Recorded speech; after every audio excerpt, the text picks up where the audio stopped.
asin ng gatas ng kalabaw? Malungkot na tanong niya sa dalaga. Nagpapahanap pa lang po kami, young lady. Alanganin na sagot ni Mindy. Tuluyan na siyang nawala ng gana na kumain. Ewan ba naman niya't naghahanap siya ng ganoon sa Kamaynilaan, samantalang sa probinsya lang naman may makikita na ganoon ngayon. Meron man sa Manila, sigurado siya na may halong mga preservative na ang mga ito. Wala na akong ganang kumain, Mindy. Aniya at tumayo na. Nagtungo na lang siya sa kamat na higa na. Kung kanina, pakiramdam niya nagugutom siya. Ngayon pakiramdam niya, busog na siya dahil nawala na siyang ng ganang kumain ng agahan. Nalimpungatan na lang siya nang may maramdaman siyang humahaplos sa pisngi niya. Pagmulat ng mata niya, nakita niya ang nag-aalalang mukha ni Sia na nakatingin sa kanya. Pero nang makitang gising na siya, agad na naging seryoso ang tabas ng mukha nito. Faustina said, "You didn't eat your breakfast. Why?" Tanong nito na ang tinutukoy ay ang mayordoma nito. Dahan-dahan naman siyang kumilos at hanggang sa mapaupo na siya. "Wala lang akong gana." Aniya dito. Mumuntong hininga lang ito sa kanya bago ito tumayo. "Get up, we're going. Be ready within 10 minutes. Utos na naman ito sa kanya. Napataas naman ang kilay niya. Heto na naman si Sian. Nagiging bosin na naman sa kanya. Kala naman ito, ang daling gumayak ng 10 minutes. Babae pa din naman siya, no? Kaya kailangan niya ng sapat na oras para gumayak. Maya-maya lang ay pumasok na ang team ni Margie para ayusan siya. Tutal, naligo naman siya kaninang umaga. Pagkagising niya, hindi na siya naligo pa. Hinayaan na lang niyang sila Margie ang gumayak sa kanya. In 10 minutes time, nasa labas na siya ng mansyon at papasakay na siya sa sakyan kung nasaan si Sian.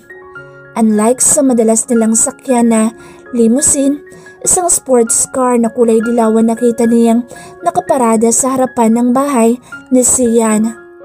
Lalo pang tumaas ang kilay niya na makitang si Sian mismo nagmamaneho ng naturang sasakyan. Simula kasi nang makilala niya ito, palagi lang silang nakasakay sa sasakyan at may sarili itong driver. Ngayon lang din niya nakita ang ganitong get-up ni Sian. Nakasimpleng t-shirt na kulay maroon na napatungan ng cardigans. Naka-jogger pants at naka-rubber shoes lang ito. Unlike sa usual get-up nitong coat and tie na naka-leather shoes palagi. From kagalang-galang look to a boyish look. Not bad at all. Parehas lang na bagay sa binata. Parehas na gwapo at yaming tingnan ng binata. "Done checking me?" Sabi pa nito. Hindi niya napansin na nakatulala na pala siya sa binata. Ngayon na nakatitig lang din sa kanya. Alam niya, simple lang ang get-up na pinasuot sa kanya ni Margie. Isang sunny dress na printed ng iba't ibang bulaklak na kulay dilaw. Gaya ng sasakyan ni Sian at naka-doll shoes lang siya. Pinabaunan din siya ni Margie ng sunny hat at shades. "Saan tayo pupunta?" Tanong niya kay Sian nang makasakay na siya sa sasakyan. Nanlaki ang mata niya nang bigla siyang dukwangin ito. Ang puso niya ay nagwawala na naman nang magkalapit na silang dalawa. Halos gahiblan na lang ang layo ng mga mukha nila sa isa't isa. Ramdam na ramdam niya ang hininga nito na tumatama sa mukha niya. "Seatbelt." Bulong nito sa kanya. Napalunok naman siya ng talaga na malanghap niya ang mabango nitong hininga. Hindi naman siya nito sinagot sa tanong niya. Hindi na din naman niya inulit pa ang tanong niya. Tahimik lang silang nagbiyahe na dalawa. Nakakapagtaka pa at walang kahit na ano o sinong nakasunod sa kanilang dalawa. Napansin niyang palabas sila ng Manila. Base na din sa daan na tinatahak nito. Kahit naman ilang taon na siyang hindi nakakaalis ng Manila, alam pa naman niyang daan palabas ng Manila. "Are you hungry?" Tanong nito sa kanya nang makalabas na sila ng tuluyan sa Kamaynilaan. As if on cue, biglang kumalam ang sikmura niya. Tanda na nagugutom na siya. Anong oras na din kasi? Hindi pa din naman kasi siya kumain ng agahan at lalong hindi din siya nakakain ng hapunan na ngayon lang niya naalala. I guess it's a yes. Si Sian na ang sumagot para sa kanya. Hindi naman nagtagal, inihinto din naman ni Sian ang sasakyan nito sa isang fast food para kumain. Nung una nga, ang naisip niya magda-drive-thru lang sila pero mukhang doon sila kakain dahil kaysa sa daan papuntang drive-thru, sa mismong parking space ito huminto. Bago sila lumabas ng dalawa, nagsuot ng baseball caps si Sian at shades. Yung parang porma ng mga sikat na artista kapag ayaw ng mga ito na makilala ng mga fans kapag lumalabas ang mga ito. Naisip niya, sikat nga pala si Sian kaya alam niyang pagkakaguluhan ng binata kapag hindi nito itinago ang identity nito. What do you want for lunch? Tanong nito nang makapasok na sila. Nang tingnan niya ito, nakatitig ito sa counter, particular na sa mga pagkain na maaring orderin. Siya naman kasi, simula nang bumaba sila sa sakyan hanggang sa makapasok sila, conscious na siyang masyado na baka may makakilala kay Sian. Pero mukhang effective naman ang disguise nito kasi wala pa ding nakakapansin. Cheeseburger, fries and 1-piece chicken lang. Aniya dito. Tiningnan siya nito. Alam niya dahil gumalaw ang ulo nito palingon sa kanya pero hindi niya ito pinansin dahil ang mata niya ay busy sa paghahanap ng mauupuan nila. Ikaw nang umorder? Doon lang ako. Baka maunahan tayo sa upuan. Bulong niya dito. Hindi na niya hinintay ang sasabihin pa ni Sian at agad siyang nagtungo sa bakanting upuan na nakita niya. Kulang kalahating oras din bago dumating si Sian. Dala ang isang tray ng pagkain. Hindi ka kakain? Takang tanong niya dito nang makitang ang order lang niya ang dala nito. No. Nito sabay iling pa. Hindi na lang niya ito pinansin at nagsimula ng kumain. Pero dahil sa conscious siya, hindi siya makakain ng maayos. Hindi siya sanay na may kasama siyang hindi kumakain tapos siya'y ang lakas niyang kumain. Why did you stop? Tanong naman ni Sian sa kanya. Hindi naman niya masabi dito na naiilang siya. Mas nakakahiya yata iyon para sa kanya. Hindi na siya nagsalita at kumuha ng fries at iniumang na sa bibig nito. Eat. Aniya. Tinignan lang nito ang kamay niyang may fries at ang mukha niya. Sige na, isubo mo na ito. Pangungulit pa niya. I'm not sick, woman. You don't have to feed me now. Anito sa seryosong tono. Nainis naman siya sabay irap dito. Ano ba naman ang tingin nito ngayon na kapag may sakit lang pwede itong subuan? Even if you're not sick, susubuan pa din kita kaya say Ani dito. No. Napakagat labi naman siya sa sagot nito sa kanya.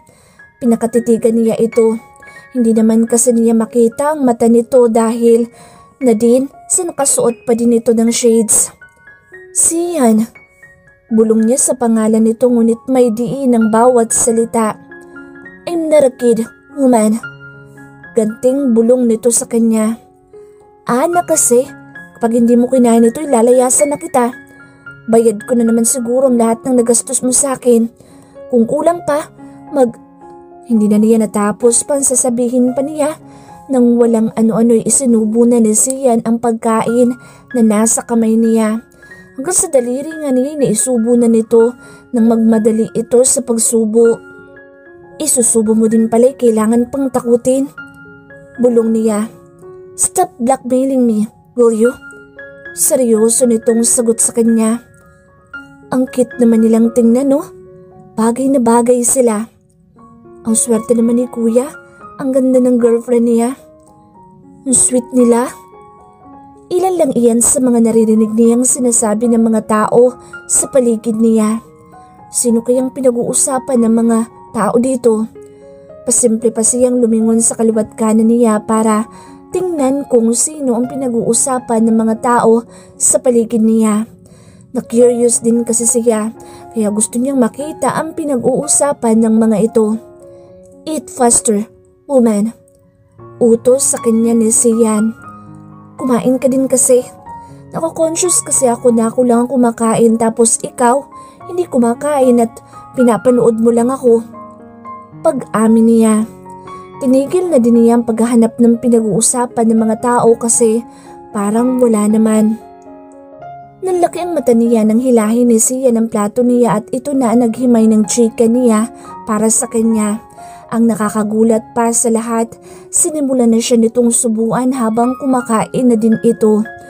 Lalo namang umingay ang paligid nila nang dahil doon. Ngayon niya na-realize na sila pala ang pinag-uusapan ng mga tao sa paligid nila. Hanggang sa makaalis sila sa lugar na iyon, hindi na tumigil ang mga tao sa kakapuri sa kanila. May napansin pa nga siyang may kumukuha ng litrato nila ng palihim. That's all, Dave. Narinig niyang boss ni Sian nang makasakay na sila sa sakyan. Nang makasakay kasi siya sa sasakyan, napansin niyang hindi muna ito sumakay sa sasakyan nito at kinuha ang cellphone nito. Sa Dave pala ang tinawagan nito ngayon lang. Saan ba talaga tayo pupunta? Tanong na naman niya dito. You'll see later. Sagot nito. Inirapan lang niya ito at pamisterious pa kasi ang drama nito. Ano ba naman kung sabihin nito na may date silang dalawa? Wala sa loob siyang makaidlip habang nasa biyahe sila ni Sian. Hindi naman kasi siya kinakausap ng binata kaya naman nakatulog na siya sa buong biyahe. Nagising na lang siya na parang may humahampas na malamig na simoy ng hangin sa mukha niya. Alam niyang hindi naman ito galing sa aircon ng sasakyan kasi hinahangin din ang buhok niyang nakalugay. Pagmulat ng mata niya, agad na tumuon ang pansin niya sa labas ng bintana ng sasakyan na ngayon ay nakabukas na pala. Agad na nanlaki ang mata niya nang makitang nasa tabing dagat sila ngayon. Nakita na nga niya si Sia na nasa tabing dagat at nakatanaw sa tubig na waring ang lalim ng iniisip. Nakalagay pa nga sa bulsa nito ang mga kamay nito. Agad siyang bumaba ng sasakyan at nagtatakbo sa kinaroroonan ni Sian. Sian! Tawag niya dito. Sobrang saya niya na makakita muli ng dagat. Ang huling kita kasi niya sa dagat ay noong nasa probinsya pa siya na halos 8 taon nang nakakaraan. Nilingon siya ni Sian at pinakatitigan, pero siya sa dagat nakatitig. Sobrang ganda naman kasi ng lugar kung nasaan sila ngayon. Ang ganda, Sian. Hindi niya napigilan na maibulalas. You really like the ocean that much? Tanong naman sa kanya ni Sian nang makalapit na siya dito. Wala sa sarili na tumango siya. Naramdaman niyang isinuot ni Sian sa kanyang sunny hat na ipinabaon sa kanya ni Margie kanina. Pero agad din niyang inalis ito dahil sagaba lang sa kanya ito. Tinanggal niya ang sapatos niya at nagtatakbo na siya sa mismong dalampasigan. Do'y nagtampisaw siya sa malamig na tubig na parang bata ngayon lang nakakita ng tubig dagat. Sian, ang ganda talaga. Pwede ba tayong maligo dito? Paalam niya. You can swim? Nagtutungo na siya sa medyo malalim na halos abuti na ang tuhod niya ng alon. Nakasunod naman sa kanya si Sian na waring nag-aalala na baka mapunta siya sa malalim na parte ng dagat. Aba, oo naman no. Nung bata pa ako, ang tawag sa akin ng mga kalaro ko ay Serena dahil sa galing kong lumangoy. Humarap kasi siya kay Sian kaya bigla siyang nautal sa dulo ng pananalita niya. Hindi niya inaasahan na nakikita ng mata niya. Totoo ba ang nakikita niya o sadyang nagkataon lang? Sa likod kasi ni Sian ay may isang malaking beach house. Nakitang-kita sa pwesto nila ni Sian. Sobrang ganda at eleganteng tingnan nito mula sa malayo. Puti lang ang makikitang kulay nito na bumagay naman sa paligid nito na puno ng niyog. Natural lang naman na may ganoon sa ganitong lugar. Ang nakakagulat lang sa kanya ay ang malaking letra na nakasulat sa mat na pader ng bahay. Villa Cassandra. Kitang-kita ang mga letrang iyon kahit na nasa may kalayuan sila ni Sian sa naturang bahay at hindi siya maaaring magkamali ng nakikita niya. Pero naisip niya, baka nagkataon lang na iyon ang nakapangalan sa naturang bahay. Imposible naman kasing may ganito siyang bahay kasi alam niya'y mahirap lang siya. Did you like it? Doon lang niya naalala na kasama nga pala niya si Sian ngayon. Kung hindi pa ito nagsalita, hindi pa niya ito maaalalang kasama nga pala niya ito. Manghang-mangha kasi siya sa nakikita niya ngayon na bahay bakasyunan. Ha? Tanong niya dito. I said, did you like it? The rest house, did you like it? Anito, lalong nanlaki ang mata niya sa sinabi nito sa kanya. Anong ibig mong sabihin, Sian? Gulat na tanong niya. The rest house is yours. Did you like it? Tanong na naman nito. Napatakip siya sa bibig niya, hindi dahil sa gulat na sinabi nitong sa kanya ang rest house na ito, kundi sa naalala niyang naging usapan ng mga taga-silbi sa mansyon noong isang linggo. Patungo siya ng kusina. Galing siya sa garden. Hindi na siya tumawag ng kahit na sinong taga-silbi dahil tubig lang naman ang kailangan niya. Wala din ang mga oras na iyon si Mindy dahil off nito ngayon. Kailan kaya ibibigay ni Master kay young lady itong bahay? Narinig niyang usapan sa loob ng kusina. Napatigil naman siya sa paghakbang at nagpa siyang makinig sa usapan ng mga ito. Mukhang wala namang balak si Master. Sagot ng isa. Sabagay, si young lady, Cassandra, ang pinakamatagal sa lahat. Baka hindi lang din itong mansyon ang makuha niya. Balita ko'y may inaayos ngayon si Master na rest house niya dito sa bansa. Baka pati iyon, ibigay na ni Master kay young lady. Kwento naman ng naunang taga-silbi. Naku, ang swerte naman ni young lady. Kaso lang, sana wag mo nang ibigay ni Master ang lahat ng ito. Sigurado akong panibagong pakikisama na naman tayo niyan. Oo nga pala, sana ngay wag pala munang ibigay. Si young lady pa naman ang pinakamabait sa lahat. Kapag ibinigay na ni Master iyon kay young lady, tiyak, yun, iiwanan na ni Master si young lady at sana'y wag munang mangyari. Napaatras naman siya sa narinig niyang usapan ng mga taga-silbi sa loob ng kusina. Hindi siya makapaniwala sa narinig niya ngayon lang. Alam naman niyang darating ang araw na iyon na itataboy siya ni Sian palayo dahil nakuha na nito ang gusto nito, pero bakit sa isiping aalis na siya sa buhay ni Sian? Feeling niya may sumasakal sa kanya, partikular na sa puso niya. Masakit na parang tinutusok ang pakiramdam niya. Sian, aniya na naiiyak na. Ito na yun. Kaya siya dinala ni Sian dito kasi palalayasin na siya nito. Kaya ba binigay na nito sa kanyang rest house na ito kasi sawa na ito sa kanya? Hey, agad naman itong lumapit sa kanya. Nabitawan na nga nito ang hawak na sanihat niya kaya naman nilipad na ito sa kung saan. Hindi din ito alintana na nabasa na ito ng tubig dahil sa paglapit nito sa kanya. What's wrong? Nag-aalalang tanong nito sa kanya. Sinapo nito ang kanyang pisngi na ngayon ibasa na pala ng luha. Sian, ayaw mo na ba sa akin? Tapos na ba ang kontrata ko sa'yo kaya mo binibigay sa akin ito? Umiiyak niyang tanong dito. Naloloka na siya. Bakit naman siya umiiyak ng dahil lang sa isipin na iyon? Kasi naman, kahit yata sa mababaw na dahil ay maiiyak na siya ngayon. What? Who the hell told you that? Galit na tanong nito sa kanya. Tuluyan na siyang napahagulhol kaya naman niyakap na siya nito ng mahigpit. Nang malanghap niya ang mabangong dibdib nito, parang kumalma naman ang pakiramdam niya hanggang sa unti-unti na siyang tumigil sa pag-iyak. Shh! Stop it, Cassandra. It won't happen. I'm not gonna ditch you like that. I promise. Bulong sa kanya ni Sian. Ramdam niya ang mabining paghaplos nito sa likod niya, maging ang mga halik nito sa noo at ulo niya.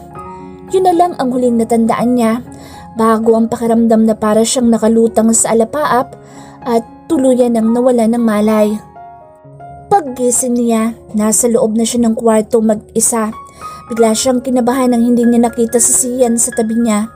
Nang tumingin siya sa labas ng bintana, nakita naman niyang may araw pa pero alam niyang hapon na. Dala na din ang pag-iiba ng kulay ng araw. Good thing, you're awake now.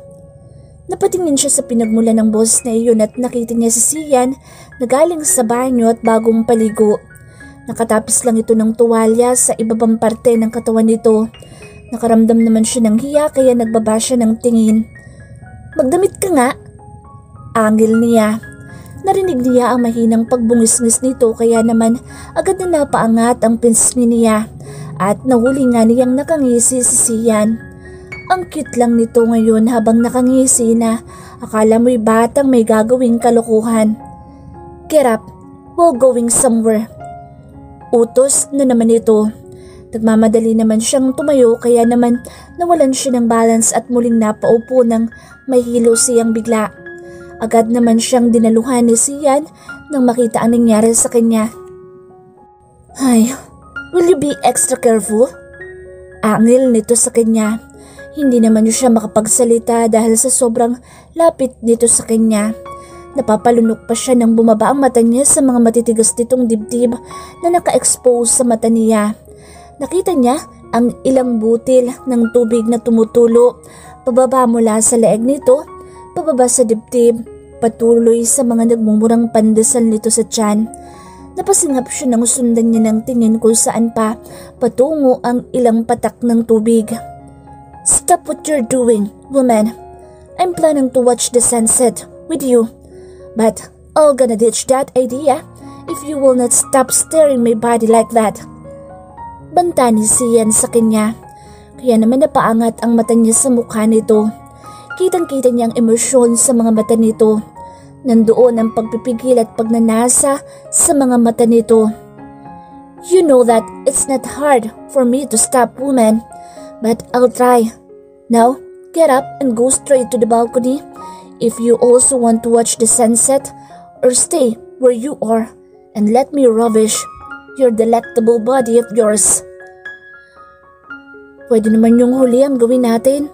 Willing ako. Pero agad namang nagbagong isip niya. Ano ba naman itong naiisip niya? Nagiging bastos na din siya katulad ni Sian. Kaya agad siyang tumayo at nagpunta sa sinabi nitong lugar. Muling namangha siya sa nakitang tanawin. Kahit kailan talaga, hindi siya magsasawa na pagmasdan ng dagat.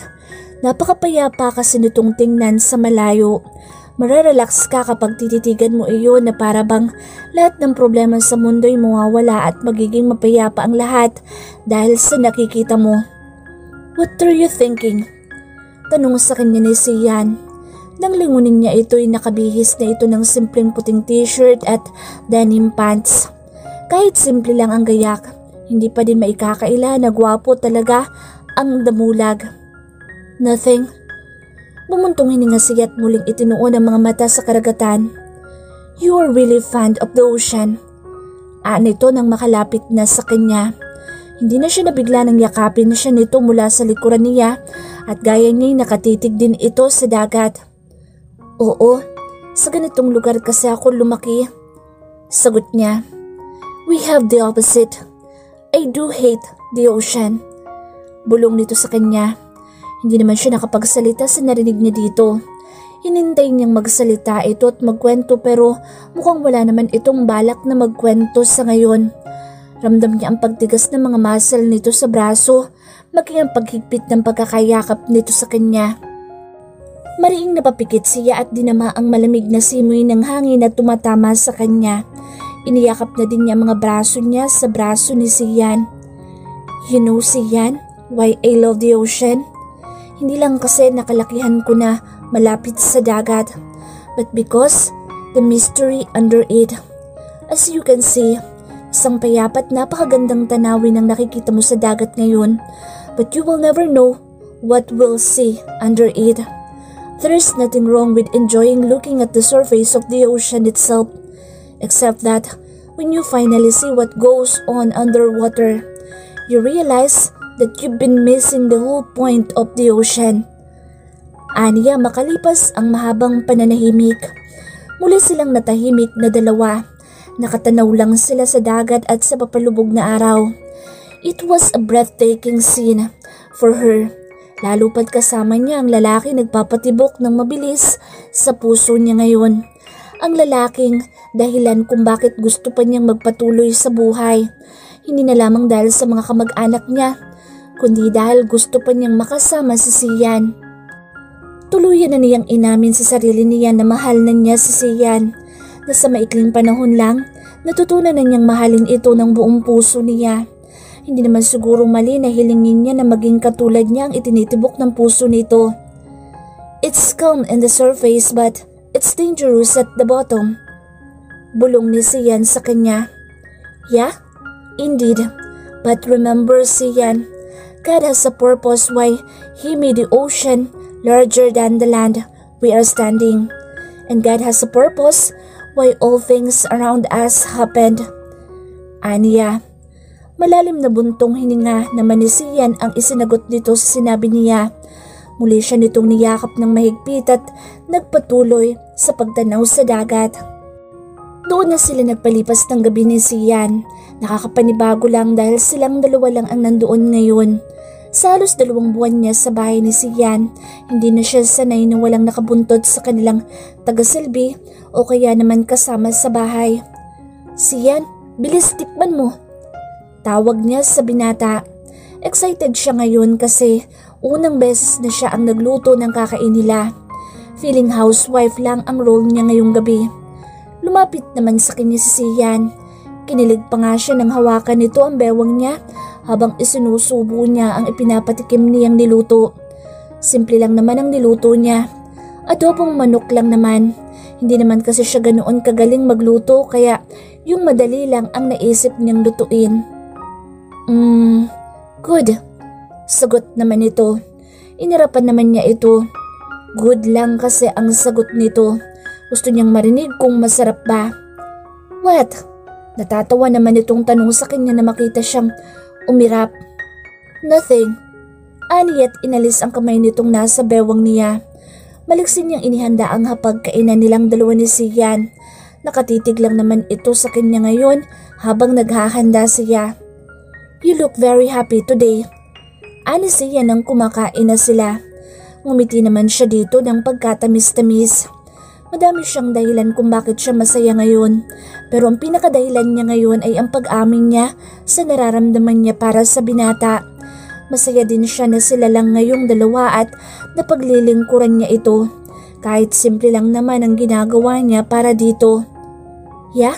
Sagot niya. Ipinagpatuloy nilang pagkain nila nang may ngiti sa mga labi. Hindi man sila mag-usap, alam naman niyang kahit paano may koneksyon naman silang dalawa. Sian, tawag niya dito. Nasa balcony na naman sila ngayon, sa kwarto nila sa taas ng rest house. Doon sila nagpalipas ng oras pagkatapos nilang kumain. Maaga pa naman kasi para mahiga kaya nandoon sila para magmuni-muni. Yes, what do you want to ask? Tanong nito. Nakayakap na naman ito sa likod niya. Ngayon, kagaya kaninang pinapanood nila ang sunset. How did you learn to speak and understand Tagalog? Kasi ang alam ko, taga-England ka. Simula niya. Wala naman kasing nabanggit sa kanya si Kim tungkol sa kung bakit nasa Pilipinas si Sian at bakit ang galing nitong magsalita ng lengguwahe nila. My mother is a Filipina. Sagot nito. Nagulat naman siya sa naging sagot nito. Hindi naman iyon nababanggit sa mga magazine at article na nababasa niya online. Really? Pero bakit wala akong nabasang ganoon? Hindi niya napigilan na sabihin ang nasa isip niya. Narinig niya ang mahinang pagbungis-ngis ni Sian sa kanyang likod. So, you're curious about me? Nakakalokong tanong nito sa kanya. Nilangon niya ito. Hindi nga siya nagkamali dahil nakangisi ito habang nakatitig sa kanya. Natural? Kasi ano? Ano? Ang pangit kasi kung ano. Basta, yun na yun. Nahihiya niyang sagot sabay talikod dito at itinuon na muli ang pansin sa dagat. Tumawa naman ng malakas sa Sian. Lihim naman siyang napangiti sa narinig niyang pagtawa nito. Kung may gusto kang malaman tungkol sa akin, just ask away. Not all written about me in the internet and even my interviews in the magazines are true. Kaya hindi mo makukuha ang gusto mong malaman doon tungkol sa akin. Nito habang patuloy pa din sa pagtawa. Naguguluhan naman na umayos na siya ng upo. Humarap na siya dito. Nagsisinungaling ka kapag ini-interview ka nila? Nanlalaki pa ang mata niya habang nagtatanong dito. He just shrugged and smiled at her. Kaya naman hindi niya maintindihan kung sinagot ba siya nito ng totoo kanina o kagaya ng medya'y niloloko din siya nito ngayon.